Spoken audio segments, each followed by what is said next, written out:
Hello everyone, welcome back to my channel. तो friends, आज की इस वीडियो में हम लोग अगेन 20 क्वेश्चन सॉल्व करने वाले हैं और ये क्वेश्चन हमारा पीजीटी एग्ज़ाम के लिए स्पेशल क्वेश्चन है।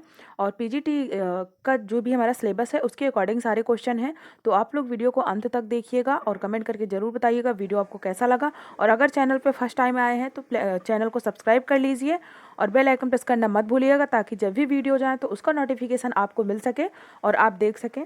और इसके अलावा आप जो है चैनल के प्लेलिस्ट पे जाकर के चेक कर सकते हैं, बहुत सारे वीडियोस हैं, आप उसे भी देख सकते हैं। आपके लिए बहुत ही ज़्यादा हेल्पफुल होगा। यदि आप समाज शास्त्र से संबंधित किसी भी एग्जाम की तैयारी कर रहे हैं तो 100% आपके लिए हेल्पफुल होगा। आप उसे ज़रूर जा करके देखिए, सारे प्लेलिस्ट को चेक करिए। बहुत सारे क्वेश्चन ऑलरेडी जो है हमने प्रैक्टिस सेट लगाए हैं और कुछ थिंकर के वीडियो भी हैं, तो आप उसे ज़रूर देखिए, आपके लिए बहुत ज़्यादा हेल्पफुल होगा। तो चलिए आज का वीडियो स्टार्ट करते हैं। तो देखिए, आज का सबसे पहला क्वेश्चन है क्वेश्चन नंबर 1। निम्नांकित में से किस समाजशास्त्री ने हास्य एवं व्यंग्य का अध्ययन सामाजिक नियंत्रण के साधन के रूप में किया है?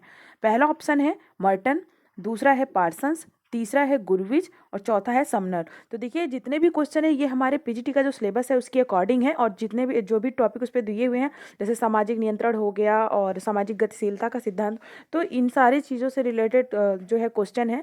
तो अगर आपने नहीं भी पढ़ा है तो आप क्वेश्चन अगर देख लेंगे तब भी आपको बहुत सारी चीज़ें जो है वो याद हो जाएंगी। तो देखिए, इसका राइट आंसर क्या होगा? तो इसका राइट आंसर होगा ऑप्शन नंबर सी, गुरविच। तो इन्होंने जो है हास्य एवं व्यंग का अध्ययन सामाजिक नियंत्रण के साधन के रूप में किया था और इन्होंने सामाजिक नियंत्रण के प्रकार बताए थे कि सामाजिक नियंत्रण जो होता है वो कितने प्रकार का होता है। तो इन्होंने 3 प्रकार के सामाजिक नियंत्रण की बात की थी। 3 प्रकार के सामाजिक नियंत्रण की बात इन्होंने की थी। पहला इन्होंने बताया था संगठित, दूसरा इन्होंने बताया था असंगठित और तीसरा इन्होंने बताया था सहज नियंत्रण।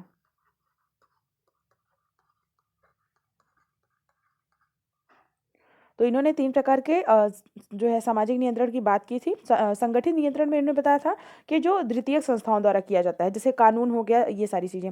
असंगठित में इन्होंने बताया था कि जैसे जो प्राथमिक संस्थाएं होती हैं, परिवार हो गया, पड़ोस हो गया, ये सारी। और सहज नियंत्रण होता है जो ऑटोमेटिक कंट्रोल होता है, यानी व्यक्ति जो खुद से नियंत्रित होता है उसे सहज नियंत्रण कहते हैं। अगला क्वेश्चन देखिए, क्वेश्चन नंबर 2 है, पार्सन्स ने सामाजिक नियंत्रण के कितने उपकरणों की बात की है? पहला ऑप्शन है 2, दूसरा है 3, तीसरा है 4 और चौथा है 1। तो देखिए, इसका राइट आंसर हो जाएगा ऑप्शन नंबर 3। तो इसका राइट आंसर हो जाएगा ऑप्शन नंबर 3। तो पार्सन्स जो है, पार्सन्स ने भी 2 प्रकार के साधन बताए थे। वो उन्होंने बताया था, पहला संस्थागत समय सारणी तय करके और दूसरा बताया था संस्थागत प्राथमिकताओं को बता करके। और पार्सन्स के अनुसार जो सामाजिक नियंत्रण है, यानी उन्होंने कहा था कि सामाजिक नियंत्रण मतलब वह सामान्य प्रक्रिया है जिसके द्वारा अपेक्षित व्यवहार और किए गए व्यवहार में अंतर को कम से कम किया जाता है, तो उसे इन्होंने सामाजिक नियंत्रण कहा था। अगला क्वेश्चन देखिए, क्वेश्चन नंबर 3। सामाजिक नियंत्रण शब्द के सबसे पहले प्रयोग किया गया, यानी सामाजिक नियंत्रण जो वर्ड है, सोशल कंट्रोल, ये सबसे पहले किसके द्वारा प्रयोग किया गया था? पहला ऑप्शन है समनर, दूसरा है मर्टन, तीसरा है डेविस और चौथा है रॉस।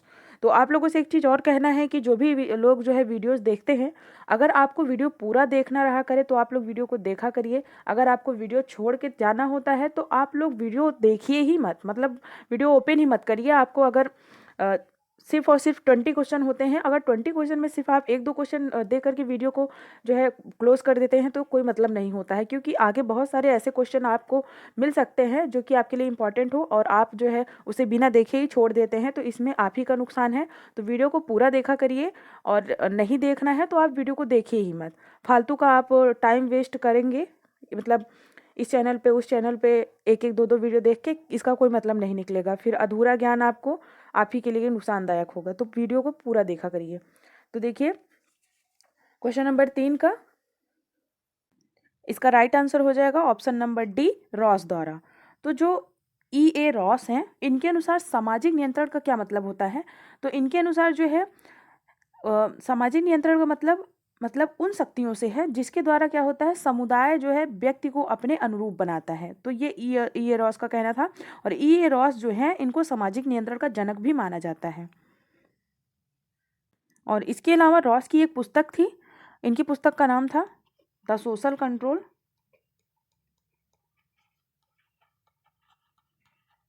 और ये पुस्तक आई थी 1901 में, और इसी पुस्तक में इन्होंने सोशल कंट्रोल जो है सामाजिक नियंत्रण का उल्लेख किया था।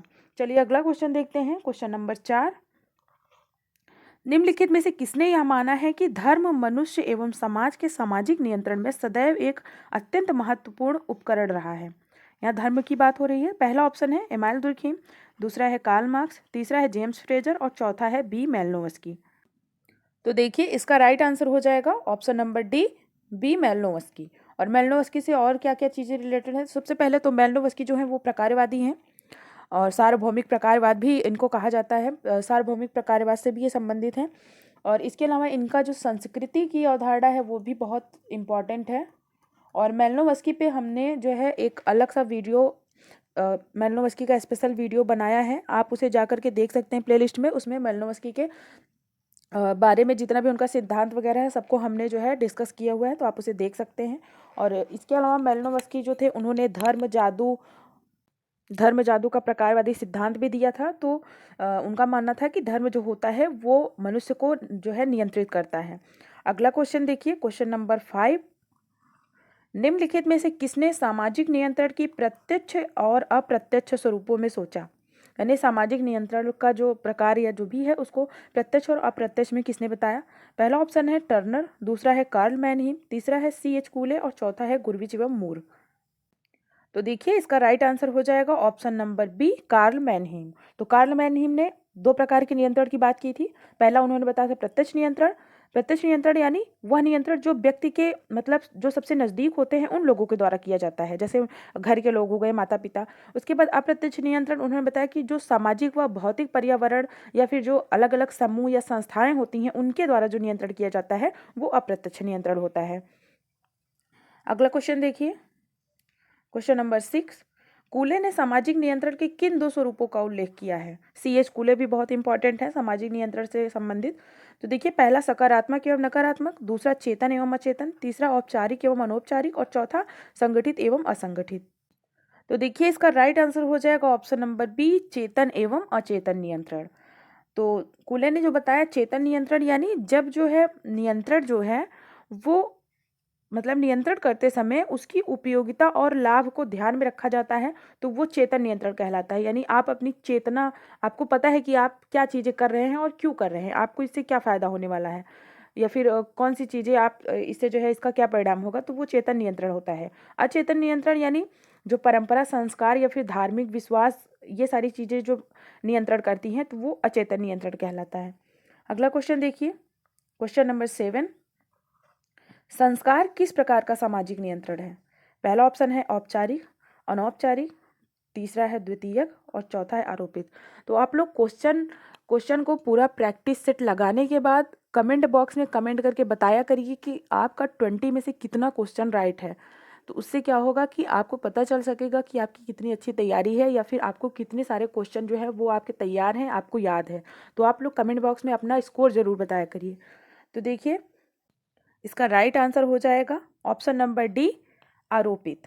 तो संस्कार संस्कार क्या होता है? ये एक तरह का आरोपित नियंत्रण है, यानी ये आपको सिखाया जाता है कि आपको किस तरीके से व्यवहार करना है, किस तरीके से नहीं करना है, आपको वो संस्कार दिया जाता है, आप पे थोपा जाता है या दिया जाता है। वो आप जिस तरह का आपका पर्यावरण होता है, जिस तरह का आप माहौल होता है, उस तरीके से आप अपने संस्कार को सीखते हैं।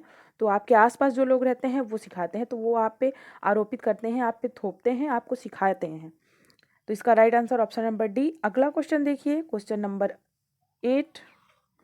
सामाजिक व्यवस्था को किसने सामाजिकरण के यंत्र तथा सामाजिक नियंत्रण के यंत्र में वर्गीकृत किया है? पहला ऑप्शन है R.K. मर्टन, दूसरा है S.F. नाडर, तीसरा है टालकट पार्सन्स और चौथा है रेडक्लिफ ब्राउन। तो आप अगर किसी भी जितने भी थिंकर हैं, अगर आप उनका कीवर्ड याद रखेंगे, उनसे रिलेटेड जितने भी कीवर्ड्स हैं, तो कोई भी क्वेश्चन अगर आपको आंसर नहीं भी पता होगा तो आप कीवर्ड से जो है आंसर बता सकते हैं। तो देखिए यहाँ सामाजिक व्यवस्था वर्ड है, तो सामाजिक व्यवस्था का सिद्धांत किसने दिया था? अगर आप लोग को पता हो तो बताइएगा। तो इसका राइट आंसर हो जाएगा option number C, Talcott Parsons. तो टालकट पार्सन्स जो थे इन्होंने सामाजिक व्यवस्था को सामाजिकरण के यंत्र और सामाजिक नियंत्रण के यंत्र के रूप में वर्गीकृत किया था, बांटा था। अगला क्वेश्चन देखिए, क्वेश्चन नंबर 9। कानून सामाजिक नियंत्रण का सबसे अधिक विशेषीकृत और अत्यधिक स्पष्ट इंजन है। जिसको स्वयं समाज क्रियाशील बनाता है, यह कथन किसका है? तो ये एक स्टेटमेंट है, यह किसका है आपको बताना है। तो पहला ऑप्शन है एम जिन्सबर्ग, दूसरा है ई ए रॉस, तीसरा है जेम्स वेल्टन और चौथा है पी जिन्सबर्ग। तो इसका राइट आंसर हो जाएगा ऑप्शन नंबर बी, ई ए रॉस। तो देखिए सामाजिक नियंत्रण के जो भी सिद्धांत हैं, चाहे जिस भी थिंकर के हों, तो इस पे जो है जब हम अलग से कॉन्सेप्ट की वीडियोस बनाएंगे तो उसमें सबका अलग अलग जो है थ्योरी हम उसको अच्छे से एक्सप्लेन करेंगे। तो आप लोग चैनल पे बने रहिएगा। क्वेश्चन के अलावा भी हम सारे टॉपिक को भी डिस्कस करने वाले हैं। मतलब बहुत ज़्यादा लंबा वीडियोस नहीं होगा, एक एक टॉपिक को एक एक वीडियोस में डिस्कस करेंगे। अगला क्वेश्चन देखिए, क्वेश्चन नंबर 10। निम्नलिखित में से किसका मत था कि सामाजिक विकास में जनसांख्यिकी घनत्व एक महत्वपूर्ण तत्व है? पहला है कोजर, दूसरा है जॉर्ज सीमेल, तीसरा है इमाल दुर्खिम और चौथा है पार्सन्स। तो इसका राइट आंसर हो जाएगा ऑप्शन नंबर सी, इमाल दुर्खिम। तो इमाल दुर्खिम जो है इन्होंने जो अपना सिद्धांत दिया था उसमें उन्होंने दो प्रकार के समाज की बात की थी, साव्ययी समाज और आदिम समाज। तो इन्होंने बताया था कि जो आदिम समाज होता है उसमें जब परिवर्तन होता है तो वो साव्ययी समाज में आ जाता है। तो वो परिवर्तन क्यों होता है? तो उन्होंने बताया था कि जो परिवर्तन होता है वो जनसांख्यिकी घनत्व जब बढ़ता है तो उसके कारण परिवर्तन होता है। यानी जब जनसंख्या ज़्यादा होती है, जनसंख्या घनत्व ज़्यादा होता है, तो कहीं ना कहीं जो है औद्योगिक समाज आ जाता है आदिम समाज से। तो ये सारी चीज़ें उन्होंने बताई थी। अगला क्वेश्चन देखिए, क्वेश्चन नंबर 11। प्रथम स्वकालिक अखिल भारतीय जनगणना आयोजित की गई थी वर्ष, यानी किस वर्ष में प्रथम स्वकालिक अखिल भारतीय जनगणना आयोजित की गई थी? पहला ऑप्शन 1951, दूसरा 1872, तीसरा 1901 और चौथा 1801। तो इसका राइट आंसर हो जाएगा ऑप्शन नंबर बी, 1872। अगला क्वेश्चन देखिए, क्वेश्चन नंबर 12। जनसंख्या में वृद्धि रेखा गणितीय अनुपात में होती है जबकि उत्पादन गणितीय अनुपात में, यह कथन किसका है? पहला लुई डूमा, दूसरा सैडलर, तीसरा माल्थस और चौथा स्पेंसर। तो जनसंख्या से संबंधित आपने अंदाजा लगा लिया होगा कि इसमें कौन हो सकते हैं। तो इसका राइट आंसर माल्थस होगा, ऑप्शन नंबर सी। तो जो माल्थस थे तो इनका एक लेख था, उसका नाम था एन एशे on the principle of population. और इसी लेख में इन्होंने जो है अपना जनसंख्या संबंधी जो है ये सिद्धांत दिया हुआ था। और इन्होंने बताया था कि जो जनसंख्या है वो ज्यामितीय श्रेणी में बढ़ती है, यानी गुणोत्तर में। ज्योमेट्रिकल प्रोग्रेशन इन्होंने बताया था, यानी जैसे कि 1, 2, 4, 8 इस तरीके से इन्होंने बताया था कि जनसंख्या बढ़ती है। और जो खाद्य सामग्री होती है वो अंकगणितीय श्रेणी में बढ़ती है, यानी वो 1, 2, 3, 4। तो क्या होगा, जो जनसंख्या होती है वो दोगुना तेजी से बढ़ती है और जो खाद्य सामग्री होती है, तो इसीलिए इन्होंने बताया था कि जो जनसंख्या है तो कहीं ना कहीं वो ज़्यादा हो जाती है और जो खाद्य आपूर्ति होती है वो पूरी नहीं हो पाती है। तो जिससे क्या होता है, बहुत सारे मतलब भुखमरी आती है, अकाल, ये सारी चीज़ें आती हैं। और उसके बाद इन सब चीज़ों से जो व्यक्ति मनुष्य होता है वो अपने आप ही जो है कम होता जाता है, यानी घटता है फिर। तो कुल मिलाकर के माल्थस का कहना था कि प्रकृति जो होती है वो खाद्य सामग्री के मतलब अनुकूल ही जो है जनसंख्या का संतुलन करती है। और इसी को उन्होंने प्राकृतिक अवरोध भी कहा था, यानी पॉजिटिव चिक्स कहा था। अगला क्वेश्चन देखिए, क्वेश्चन नंबर 13। किसने कहा है कि वैश्वीकरण विश्व चेतना की एक संपूर्ण के रूप में तीव्रता प्रदान करती है? पहला ऑप्शन है डी एन धनाग्रे, दूसरा है आर रॉबर्टसन, तीसरा है एंथनी गिडेंस और चौथा है एम फेरेंटी। तो इसका राइट आंसर हो जाएगा option number B, R Robertson. तो ये जो रॉबर्टसन है इन्होंने जो है वैश्वीकरण का प्रयोग समाजशास्त्र में किया था 1992 में। तो इसीलिए इनको जो है इसका जनक भी माना जाता है। अगला क्वेश्चन देखिए, क्वेश्चन नंबर 14। किसने अभिव्यक्तिशील क्रिया के सिद्धांत का प्रतिपादन किया है? पहला हैबरमास, दूसरा लूहमैन, निकलास लूहमैन, तीसरा कार्ल पॉपर और चौथा एच डी गैडामेर। तो देखिए इसका राइट आंसर हो जाएगा ऑप्शन नंबर ए, हैबरमास। और हैबरमास जो है इनका एक कथन जो है वो भी कई बार पूछ लेता है कि आधुनिकता एक अधूरी परियोजना है या प्रोजेक्ट है, ये भी आपको याद होगा। आधुनिकता एक अधूरी परियोजना है।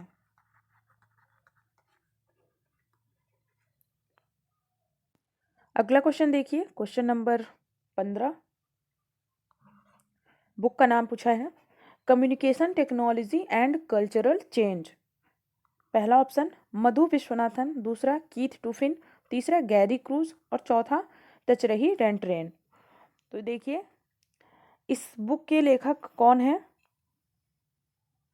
तो इसका राइट आंसर हो जाएगा ऑप्शन नंबर बी, कीथ टूफिन। अगला क्वेश्चन, क्वेश्चन नंबर 16। वह कौन है जिसके अनुसार वैश्वीकरण विश्व चेतना को धनीभूत करने वाली प्रक्रिया है। तो किसने यह कहा था कि विश्व चेतना को धनीभूत करने वाली प्रक्रिया है वैश्वीकरण। पहला ऑप्शन है डी.एन. धनाग्रे, दूसरा है रॉबर्टसन, तीसरा है एंथनी गिडेंस और चौथा है वालेस्टीन। तो इसका राइट आंसर होगा option number B, R Robertson. अगला क्वेश्चन देखिए, क्वेश्चन नंबर 17। निम्नलिखित में से किसने संरचनात्मक आधुनिकीकरण की पहचान भारत के सशक्त पक्ष के रूप में की है। पहला ऑप्शन है क्लिफर्ड गिट्स, दूसरा है गुन्नार मिर्डाल, तीसरा है योगेंद्र सिंह और चौथा है एम.एन. श्रीनिवास। तो देखिए इसका राइट आंसर हो जाएगा option number C, Yogendra Singh. तो जो योगेंद्र सिंह है, इनका यह भी कहना था कि आधुनिकता जो होती है वो मूल्यों की एक ऐसी गठरी है जो संपूर्ण मानवीय व्यवहार को निर्धारित करती है। ये इनका कथन है, ये भी ध्यान रखिएगा। तो अगला क्वेश्चन देखते हैं। पिछले पीजीटी के एग्जाम में जो है जनसंख्या से संबंधित माल्थस का क्वेश्चन पूछा था। तो माल्थस बहुत ज़्यादा इंपॉर्टेंट है, आप लोग उनके जो भी कॉन्सेप्ट वगैरह है उसको याद रखिएगा, और उनकी जो भी बुक है तो जनसंख्या संबंधित भी क्वेश्चन पूछता है। तो इसीलिए इसमें हम इतने सारे क्वेश्चन में हमने जो है लिया है जनसंख्या से, ताकि कोई भी क्वेश्चन जो है वो छूटे ना। बाकी हम लोग कॉन्सेप्ट तो देखेंगे ही अलग वीडियो में, आप उसको भी देखिएगा, लेकिन क्वेश्चन के माध्यम से ज़्यादा याद रहता है। अगला क्वेश्चन है किसने सूचना समाज को समझने के लिए अत्यधिक महत्व वाले अंतराल के प्रवाह की संकल्पना दी है। पहला है ए टाफलर, दूसरा है एम कैस्टल्स यानी मैनुअल कैस्टल्स, तीसरा है गोल्डनर और चौथा है एंथनी गिडेंस। तो देखिए इसका राइट आंसर हो जाएगा ऑप्शन नंबर ए टाफलर। तो इन्होंने समाज को समझने के लिए, सूचना समाज को समझने के लिए इन्होंने अंतराल के प्रवाह यानी जो स्पेस की संकल्पना दी थी। तो इसका राइट आंसर टाफलर हो जाएगा। सेकेंड लास्ट क्वेश्चन देखते हैं, क्वेश्चन नंबर 19।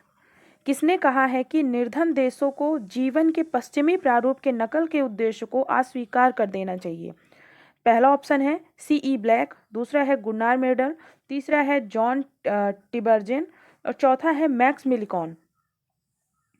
इसका राइट आंसर हो जाएगा ऑप्शन नंबर बी, गुन्नार मिर्डाल।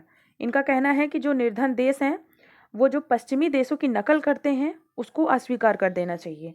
अगला क्वेश्चन, लास्ट क्वेश्चन देखिए, क्वेश्चन नंबर 20। किसका कथन है कि उत्तर आधुनिक समाज घायल समाज है। पहला ऑप्शन है डी केलनर, दूसरा है सोसोइरे, तीसरा है लेवी स्ट्रॉस और चौथा है जे बॉर्डिलार्ड। तो जैसा कि आपको पता होगा कि लास्ट का क्वेश्चन हम आपके लिए छोड़ देते हैं कि आप उसका जो है आंसर कमेंट बॉक्स में बताइए कि इसका क्या आंसर होगा। और पिछला जो हमने लास्ट क्वेश्चन छोड़ा था तो उसका भी किसी ने रिप्लाई नहीं किया कि उसका क्या आंसर होगा, तो उसे मैं भी नहीं बताने वाली हूँ। आप जो है जा कर के वो वीडियो देखिए और देखिए कौन सा क्वेश्चन है, और देखते हैं कि कौन उसका सही आंसर बता पाता है। तो इसका भी आंसर आप लोग ही बताएंगे। और तो आज का ये हमारा 20 क्वेश्चन प्रैक्टिस सेट हो गया। तो आप लोग कमेंट बॉक्स में ज़रूर बताइएगा कि आपका कितना स्कोर था। और इसके अलावा आपने जो है अगर पिछले वीडियोस को नहीं देखा है तो उसको भी जाकर के प्लेलिस्ट में देख सकते हैं। और चैनल पे फर्स्ट टाइम आए हैं तो चैनल को सब्सक्राइब कर लीजिए, और वीडियो पसंद आए तो वीडियो को लाइक शेयर ज़रूर करिएगा। मिलते हैं नेक्स्ट वीडियो में। Thank you so much.